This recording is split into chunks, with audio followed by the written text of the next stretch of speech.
class. Today, we're going to be learning about dinosaurs and their bones. Dinosaurs have... Ooh, teacher, I can do a dinosaur impression. Do it, Junior. You done?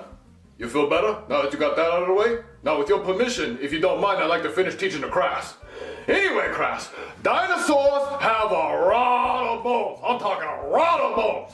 And they lived over 100 million years ago, which means dinosaurs are old as shit. All right, class, stop screaming like a dinosaur. You're not a dinosaur, so you can't scream like them. All right, as I was saying, dinosaurs lived over 100 million years ago, and their bones are buried underneath the earth.